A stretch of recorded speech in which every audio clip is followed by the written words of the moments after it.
नमस्कार, स्वागत आप सभी का आज के खास कार्यक्रम खास मुलाकात में। आज हमारे साथ स्टूडियो में मौजूद हैं सुखदेव जहांगीर जी, जो कि additional deputy commissioner police protocol Jaipur के पद पर अपनी सेवाएं दे रहे हैं। नमस्कार, स्वागत है आपका हमारे स्टूडियो में। नमस्कार। सर, हम आपके शुरुआती जीवन के बारे में जानना चाहेंगे। मेरा बचपन एक छोटे से गांव लाडनू के पास है, बालसमंद, जी। जो नागौर जिले में है। जी। वहाँ मैं पैदा हुआ और मेरे जो दादाजी हैं वो बड़े किसान थे और साथ में अपना जो पुश्तैनी लकड़ी का जो कार्य होता है गांव में, खास तौर से उस समय हल चलता था। जी। तो हल भी बनाते या छोटे मोटे जो लकड़ी का वो काम भी करते और बड़े किसान थे। और मेरे पिताजी अध्यापक हैं, अब वो रिटायर्ड हैं। और मेरी प्राथमिक शिक्षा भी वहीं बालसमंद में हुई। उसके बाद में बगल में 4 किलोमीटर दूर एक लेडी छोटा सा गांव है, वहाँ 10वीं की। उसके बाद में बगल में एक जसवंतगढ़ कस्बा है जी। वहाँ 11वीं की मेरी शिक्षा हुई। उसके बाद में सुजानगढ़ में एक सुजला कॉलेज है, वहाँ मैंने बीकॉम किया। इसके बाद मेरी जो शिक्षा है राजस्थान यूनिवर्सिटी से हुई। मैंने एमकॉम एलएलबी यहाँ से किया और उसके बाद में प्रशासनिक सेवा की तैयारी में जुटा रहा और अंततः मुझे सफलता मिली। बहुत बढ़िया। और 99 बैच का मैं आरपीएस हूँ। 99 बैच में आपने? हाँ, मैं सफल रहा। बिल्कुल। और मेरा चयन राजस्थान पुलिस सेवा में एज ए डीवाईएसपी का सिलेक्शन हुआ। बहुत बढ़िया। सर, प्रशासनिक सेवा ही आपने क्यों चुना? देखो, चुनने का तो ऐसा है कि कोई व्यक्ति चुनने से कोई सफल नहीं हो सकता। पर जब मैं सुजानगढ़ से यहाँ जयपुर पढ़ने आया तो राजस्थान यूनिवर्सिटी में एक माहौल था। जी। उस माहौल में मुझे ये सीखने को मिला कि आप एक सामान्य जीवन तो जी सकते हैं, पर आप एक ऐसे पद पे होने चाहिए जिससे आप व्यापक रूप से समाज का भला कर सकते हैं और एक पूरी कम्युनिटी को आप साथ लेके चल सकते हैं, उनके विकास की बात कर सकते हैं। वो प्रेरणा मुझे राजस्थान यूनिवर्सिटी में, हम जब हॉस्टल में रहते थे और राजस्थान के और भारत पूरे के और विदेशी बच्चे भी होते थे, तो उनसे मुझे प्रेरणा मिली कि कुछ जीवन में करने के लिए आपको ऐसा क्षेत्र चुनना चाहिए, जैसे कोई भारतीय प्रशासनिक सेवा है, राजस्थान प्रशासनिक सेवा है। मैं राजस्थान प्रशासनिक सेवा की तैयारी में जुटा रहा, फिर मुझे सफलता मिली। बहुत बढ़िया। प्रशासनिक सेवा में सर 1999 से लेके और 2023 अभी है, इस बीच में आप किन किन पदों पर कहाँ अपनी सेवाएं दी? मेरी जो ट्रेनिंग है राजस्थान पुलिस सेवा की जी, वो यहाँ पे आपके आरपी एकेडमी है शास्त्री नगर में जी, वहाँ पे मेरी ट्रेनिंग हुई। और फर्स्ट पोस्टिंग कह लो या वो एक प्रोबेशन पीरियड होता है, तो मेरा वो जोधपुर में रहा। उसके बाद में मेरी प्रथम पोस्टिंग भरतपुर में SC/ST सेल होता है, उसमें एज ए डीवाईएसपी के रूप में मेरा पहली पोस्टिंग रही। उसके बाद में मेरी जो सेकंड पोस्टिंग अलवर में विजिलेंस, जो ये डिस्कॉम बोलते हैं, JVVNL में जी, उसमें मैं रहा। उसके बाद में भीलवाड़ा में गंगापुर में एज ए में सर्किल ऑफिसर के पद पर रहा। उसके बाद में जयपुर ग्रामीण में दूदू रहा, जो आजकल कालवाड़ और ये एरिया आता है आपके भाखरोटा बगरू, इस एरिया में। के बाद में मेरा शहर में मैं ट्रैफिक में रहा, ट्रैफिक साउथ, जो सिविल लाइन्स वगैरह VIP एरिया, उसके पद पे रहा। उसके बाद में कुछ समय में एंटी करप्शन ब्यूरो में चित्तौड़ में इंचार्ज रहा, एज ए डिप्टी SP पद होता था पूरे जिले का। उस पद पे भी मुझे कार्य करने का अवसर मिला जी। उसके बाद में मेरी बहरोड पोस्टिंग रही एज ए CO, जो दिल्ली हाईवे पे है अलवर में जी। बहरोड के बाद में जो मेरी नेक्स्ट पोस्टिंग रही यहाँ डिप्टी SP प्रोटोकॉल, जो खास तौर से VIP जो स्टेट गेस्ट होते हैं उनको अटेंड करना होता है। और वर्तमान में वो पोस्ट अपग्रेड हो गई है, अब एडिशनल SP के पद में मैं प्रोटोकॉल अभी देख रहा हूँ। उस प्रोटोकॉल के बाद में मेरा यहाँ शहर में मेरी पोस्टिंग हुई एज ए ACP चाकसू, जब कमिश्नरेट शुरू हो गई थी 2011 में आपके जयपुर शहर में, तो मैं ACP चाकसू रहा, जो आजकल सांगानेर और चाकसू कस्बे तक का एरिया होता है उसमें। उसके बाद में मैं ACP मानसरोवर रहा। मानसरोवर मैं 2 साल रहने के उपरांत मेरा वहीं प्रमोशन हो गया था, तो मैं एज ए एडिशनल एसपी मैं प्रमोट हो गया। उसके बाद में मेरी फर्स्ट पोस्टिंग एटीएस जो एंटी टेररिस्ट स्क्वाड होती है आपके, उसमें मैं एज ए एडिशनल एसपी रहा। फिर मैं आरएसी में कमांडेंट रहा। टोंक में एक बटालियन होती है, लगभग 1000 की फोर्स होती है, उसका हेड के रूप में मेरे को काम करने का मौका मिला। उसके बाद में मेरी जो पोस्टिंग रही उसमें खास तौर से वापस में, जहाँ तक मुझे याद आ रहा है कि मैं वापस शहर में आ गया था, और सीआईडी जो होती है खास तौर से क्राइम खास तौर से पूरे राजस्थान लेवल पे होता है सीआईडी ब्रांच, उसमें मैं 2-2.5 साल काम किया। उसके बाद में मुझे चित्तौड़ एज एडिशनल एसपी मेरा पदस्थापन हुआ। उसके बाद में मेरी पोस्टिंग यहाँ जेल डिपार्टमेंट में विजिलेंस के पद पे हुई, और उसके बाद जो मेरी नेक्स्ट पोस्टिंग हुई वो आरएसी में आपके कमांडेंट एज ये आपके अजमेर में है नारेली, जहाँ पे महिला बटालियन है, हाड़ी रानी बटालियन, उसमें कमांडेंट लगभग 800-900 की फोर्स होती है उसमें, उस पद पे।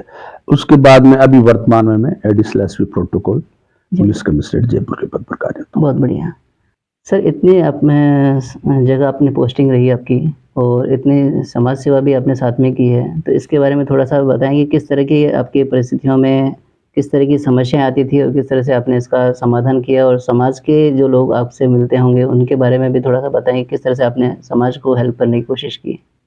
देखिए, पुलिस विभाग एक ऐसा विभाग है जिसमें आप बहुत कुछ दे सकते हो। समाज में सभी शामिल है, पर खास तौर से जैसे विश्वकर्मा जातियां, अपनी छोटी छोटी जातियां, इनका पुलिस में आप मान लें कि नाम मात्र के अधिकारी और कर्मचारी है, और ये एक बहुत बड़ा दुर्भाग्य है। और हिंदू में एक जाति सच्चाई भी है, आप लाख जतन कर लें पर आपकी जाति हिंदू के परिप्रेक्ष्य में आप देखेंगे तो लोग पता कर लेते हैं, आपकी पोस्टिंग से पहले ये पता कर लेते हैं कि किस जाति का व्यक्ति है। और इसके आप कुछ प्लस भी है, कुछ माइनस भी है जी। तो छोटे समाज के लिए चैलेंज ज्यादा है, क्योंकि आपको पुलिस डिपार्टमेंट में और सभी विभागों में ऐसा हो गया है कि आपकी पहचान जाति के आधार पर होती है। तो आप मान लें कि आपको वो सपोर्ट और जैसे बड़ी जातियां हैं उनका जैसे मिलता है उन अधिकारियों को, छोटी जाति को नहीं मिलता। और फिर सबसे बड़ा चैलेंज है कि जो राजनीतिक रूप से जो जातियां हैं ताकतवर जी, वो अपने समाज के अवसर को प्रमोट करती है, तो छोटी जातियों को बहुत कम अवसर मिलते हैं। पर देखिए, अगर आप काम करेंगे तो कोई भी पद पे आप कर सकते हैं जी। और जहां तक अपने समाज की बात आप कर रहे हैं, तो बहुत से ऐसे अवसर आते हैं जहां पे मैंने भी काम करने की कोशिश की है, पता लग जाता है। क्योंकि आम जो सोच है, एक तो आपकी पॉलिटिकल बैकिंग नहीं है, न आपकी एडमिनिस्ट्रेटिव बैकिंग है, तो उस स्थिति में क्या होता है कि जब आपको पता लगता है कि इसका कोई नहीं है, तो एक वो भावना आती है कि इनके लिए कुछ करना चाहिए। तो ऐसे बहुत अवसर आए, मैं कई जगह ऐसे काम, जैसे अपने सामाजिक कुछ बच्चों के साथ भी ऐसे कई एट्रोसिटीज हुई, या ऐसे कोई गलत ट्रैप में फंस गए, तो उनका जैसे किया तो वो एक खुशी भी मिलती है कि यार अपन उस रास्ते पे जो कोई गलत जा रहे हैं तो उनके आप जिस लेवल पे मदद कर सकते हो की गई। और जहां तक अपने मान लो ये छोटी जातियों के जो भी हैं, तो इनकी सरकारी सेवाओं में कोई उपस्थिति नगण्य है, और कोई ऐसी उपस्थिति वो दर्ज कराने की स्थिति में नहीं है। सर, क्या आपको ऐसा महसूस हुआ कि समाज में राजनीतिक पक्ष अपना मजबूत नहीं है, तो इसका भी कहीं अपने को महसूस हो रहा है आपको लाइफ में? निश्चित रूप से, जब आपको ये पता है कि सभी पार्टियां जाति के आधार पर टिकटें देती है, चाहे विधानसभा में हो या लोकसभा में, और एक स्थिति ऐसी है कि अपन उस समाज से हैं जिस समाज में राजनीतिक चेतना भी नहीं है, और जिस हिसाब से वर्तमान जो राजनीति चल रही है उसमें हर पार्टी अनदेखी कर रही है, और उसका जो खामियाजा है पूरा समाज भुगतता है। आप आज इस देश में 2 तरह से विकास हो रहा है, या तो सरकारी सेवा हो या राजनीतिक कोई पद हो। और जितनी भी ये आप जो जातियां हैं आज जिनका विकास हुआ है, इनका 2 आधार पे हुआ है। आज आप जिनकी राजनीतिक हैसियत अच्छी है वो आपको बेहतर विकास की ओर दिखेंगे। और दूसरी तरफ जो प्रशासनिक सेवा है या सरकारी सेवा किसी स्तर पे है जी। तो वो आपको दिख जाएगा कि उनकी आज राजनीतिक हैसियत या सरकारी सेवा में जो हैसियत है उनका विकास अलग नजर आता है। तो कुल मिला के आपको लगता है कि अगर अपना राजनीतिक पक्ष मजबूत होता है तो शायद कहीं ट्रांसफर्स का या प्रमोशंस के अंदर अपन को बेनिफिट मिल सकते हैं। निश्चित रूप से आप देखेंगे जो जैसे आप कोई प्रशासनिक सेवा का पद है, जैसे डिस्ट्रिक्ट कलेक्टर है या आपके पुलिस का एसपी है या नीचे एडिशनल एसपी या डिप्टी एसपी है, तो उनमें आप देखिए कि आजकल पोस्टिंग जाति के आधार पर होती है। इस जिले में इतने इस समाज के लगा दो, इतने ये लगा दो, और जिस समाज से उनकी तो काउंटिंग ही नहीं होती है। कोई अगर लग जाए बाई चांस तो उसको लोकल सपोर्ट नहीं मिलेगा, न राजनीतिक मिलेगा न प्रशासनिक मिलेगा। वो बेचारा अपना जो एक जीवन है वो काटता है। मैं तो इसको बहुत बड़ा गलत मानता हूँ, जितना जातिवाद फैल गया है और वो सब पर छोटी जातियां करती है। सर अपने सेवाओं में जो अपने अचीवमेंट्स रहे हैं उसके बारे में कुछ जनता को शेयर करेंगे। मेरे को एज ए डीआईएसपी बहुत अच्छी अपॉर्चुनिटी मिली पोस्टिंग में। मैं शहर में काफ़ी अच्छी पोस्टिंग पे रहा जी। जैसे ट्रैफिक हो या एसीपी मानसरोवर, चाकसू हो, एंटी करप्शन ब्यूरो, तो निश्चित रूप से मुझे एक सेटिस्फेक्शन है। और उसमें सभी का निश्चित रूप से जो मेरे से बन पड़ा मैंने किया। और एक मेरी आदत है कि मैं मेरा फ़ोन 24 घंटे खुला रखता हूँ और सब फ़ोन अटेंड करता हूँ। मुझे पता है कि कोई अगर रात को 2 बजे कर रहा है तो कोई घोर आपत्ति में वो उस फ़ोन को करता होगा। कोई ऐसा मूर्ख नहीं है जो रात को 2 बजे ऐसे ही मनमर्जी से फ़ोन कर ले। तो मेरी एक आदत है कि मैं फ़ोन कभी भी आए मुझे बुरा नहीं लगता है। कोई अगर 2 बजे आ रहा है और मुझे पता है कोई अगर रोड पे कोई एक्सीडेंट है और मैं उसकी अगर जान बचा सकता हूँ तो मुझे खुशी मिलती है। बहुत बढ़िया। समाज में किस तरह से आपका जुड़ा हुआ आपने? समाज का तो मेरे सरनेम में जांगीड़ लिखा है, सुखदेव जांगीड़ है। तो बस समाज वालों को तो कोई पद होता है तो निश्चित रूप से उनको पता चलता है, तो वो कहेंगे साहब समाज में आपका स्वागत है, या जहाँ कहीं पोस्टिंग होती है और वो उम्मीद करते हैं छोटे मोटे काम। और मुझे तो खुशी है कि जो जांगीड़ समाज या विश्वकर्मा सुतार समाज जो भी अलग अलग नाम से पुकारते हैं वो है एक ही, लकड़ी का काम करते हैं। आप बढ़ई कह दीजिए, कुछ कह दीजिए, तो वो एक ऐसा समाज है जो गलत काम करता नहीं है जी। और एक सच्चा भारतीय देशभक्त होता है। कोई आप भीख मंगा चोरी डकैती में मुझे आज तक कोई जांगीड़ नहीं मिला। वो अपने न्याय के लिए आएगा तो खुशी होती है कि उसको मैं न्याय तो दे रहा हूँ, मेरी जेब से कोई उसको मैं कोई पैसे तो दे नहीं, जो बन पाता है पूरी सेवा बस वो निश्चित रूप से होता है कि भाई इसके लिए अपन कुछ करें। बहुत बढ़िया। जैसा कि आपने बताया कि नागौर में लाडनूर के पास में बालसमंद गाँव, वहाँ से आप आज जयपुर में इस पद पर हैं, तो आपके प्रेरणा स्रोत कौन रहे, इसके बारे में थोड़ा सा बताएं। मेरा प्रेरणा स्रोत खास तौर से मेरे दादाजी रहे। मेरे दादाजी बड़े किसान थे, इतनी 200 बीघा करीब उनके अकेले, अपने माँ बाप के अकेले बेटे थे। वो खेती करते थे, ढेर सारे पशुपालन करते थे, 40-50 गायें वो रखते थे।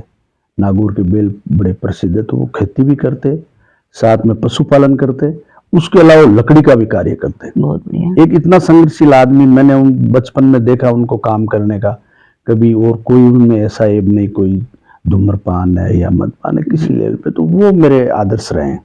आज मैं नमन करता हूँ उनको। और फिर मेरे पिताजी तो है ही हैं, वो सरकारी सेवा में अध्यापक है।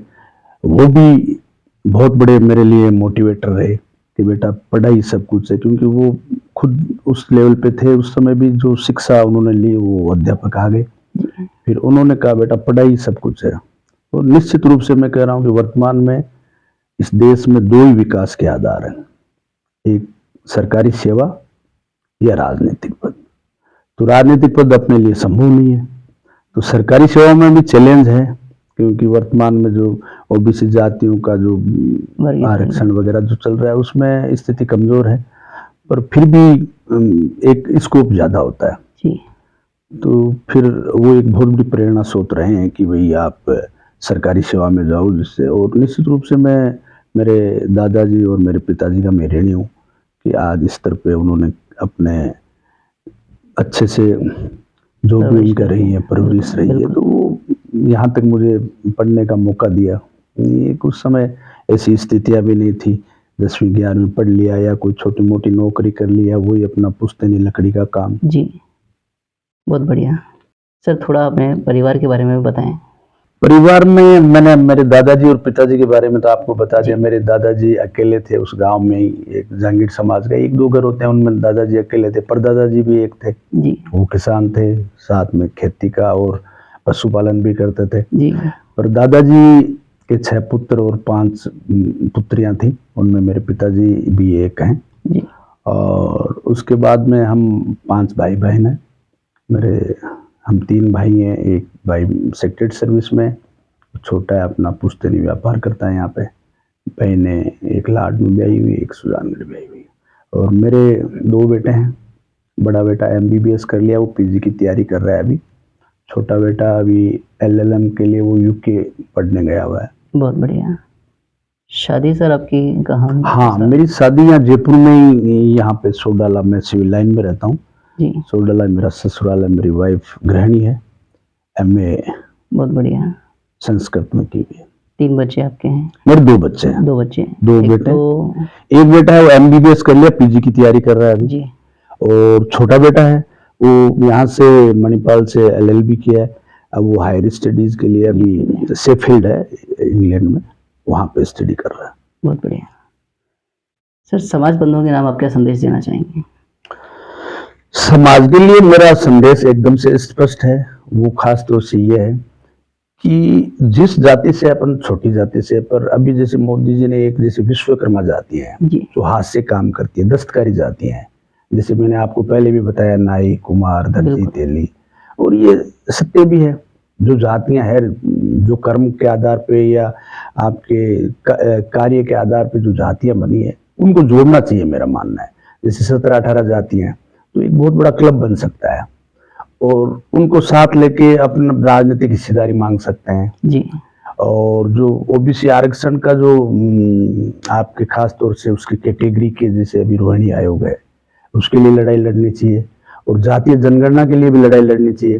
क्योंकि जैसे अपर कास्ट में, जैसे आप बिहार में अब जो जातीय जनगणना हुई है, उनमें जो बड़ी जातियां हैं, कभी 10%, कभी 8% बताती है, आज वो 3-3% है। राजस्थान में वही हालत है। जो बड़ी जातियां जो खास तौर से OBC का हिस्सा खाती है, क्यों खाती है? क्योंकि SC/ST का रिजर्वेशन पॉपुलेशन के आधार पर है। और जो वर्तमान में खास तौर से जो मैं मेरे दृष्टि से देखता हूँ, अब एक राजनीतिक सामंतवाद आ गया। वही जातियां 47 से पहले राज कर रही थी, अब वही पार्टियों पे आके काबिज हो गए, वो अपनी जाति की लड़ाई लड़ते हैं और आज है वो 2-2, 3-3% उतने ही अपने को एक 0 टिकट मिलती है। दूसरी तरफ इनको 30-30, तो वो किसका हक खाती है? वो निश्चित रूप से पिछड़ी जातियों का खाती है। तो इसके लिए समाज को एक होकर राजनीतिक पार्टियों को, या जिस स्तर पे आप कैसी ही परिस्थितियों में समाज के लिए कोई न कोई राजनीतिक हित तलाशने चाहिए। बिल्कुल। युवा पीढ़ियों के नाम आप क्या संदेश देना चाहेंगे कि नौजवान, आज के नौजवान हैं जो प्रशासनिक और सरकारी सेवा में अग्रणी हों, उसके लिए आप क्या मैसेज दे पाएंगे? मैं, जहाँ तक मेरा ये मानना है, जो जहांगीर सुथार समाज है, उनका जो इंटेलिजेंस लेवल है वो अपर कास्ट से 21 या 20 नहीं है। और एक जो चीज मैंने देखी है कि जैसे आप देख लीजिए, आप कोई मेरिट देखिए, स्कूलों की देख लीजिए आप, और खासतौर से स्कूल की मेरिट को मैं ज्यादा मायने रखता हूँ। उसमें आप देखिए कि 10 की लिस्ट में कम से कम एक जहांगीर सुथार मिलेगा। और वो क्या होता है कि वो जिस स्टेज पे उनको जाना होता है, वहां पे वो छोटी सेवा की तलाश में रहते हैं कि कैसे ही अपने को जॉब मिल जाए। तो मेरा ये मानना है कि उनको अंत तक प्रयास करना चाहिए। अगर जॉब मिल गई, मजबूरी भी होती है क्योंकि आज का आर्थिक युग है, परिवार का दबाव रहता है और रहता है। तो उस स्थिति में क्या है कि जैसे मैं मेरा ही बता रहा हूँ, मेरी शादी हो गई थी, उसके बाद में मेरा सिलेक्शन हुआ और मेरी पत्नी ने मुझे मोटिवेट किया कि नहीं आप तैयारी करो। वो गाँव रह लेती थी, कभी मेरे पास यहाँ रह लेती थी, पर मैंने पीछा नहीं छोड़ा। और सफलता की कुंजी है कि श्याम दाम दंड भेद, कैसे भी आप ये दृढ़ निश्चय कर लो कि मुझे तो प्रशासनिक सेवाओं में जाना है, तो निश्चित रूप से उसको मिलता है। और खास तौर से युवा पीढ़ी को कह रहा हूं, अंत तक लड़ते रहिए, यही सफलता की कुंजी है। बहुत बढ़िया। बंधुओं, आज हमने समाज हित में काफ़ी अहम बातें जानी, जिनके लिए आपका बहुत बहुत धन्यवाद। नमस्ते। विश्वकर्मा टुडे को मेरी ढेर सारी शुभकामनाएं, और निश्चित रूप से ये इंटरनेट का युग है जी। आप जरूर आगे बढ़ें, आरपी शर्मा जी का नाम रोशन करें, और वो बड़े भले इंसान थे, मैं उनको नमन करता हूँ। और आपके जीवन के नरेश जी, आपके लिए मैं ढेर सारी शुभकामनाएं ज्ञापित करता हूँ। धन्यवाद। जय हिंद, जय भारत। मिलते हैं अगले सप्ताह किसी नई हस्ती के साथ। तब तक आप देखते रहिए विश्वकर्मा टुडे न्यूज़।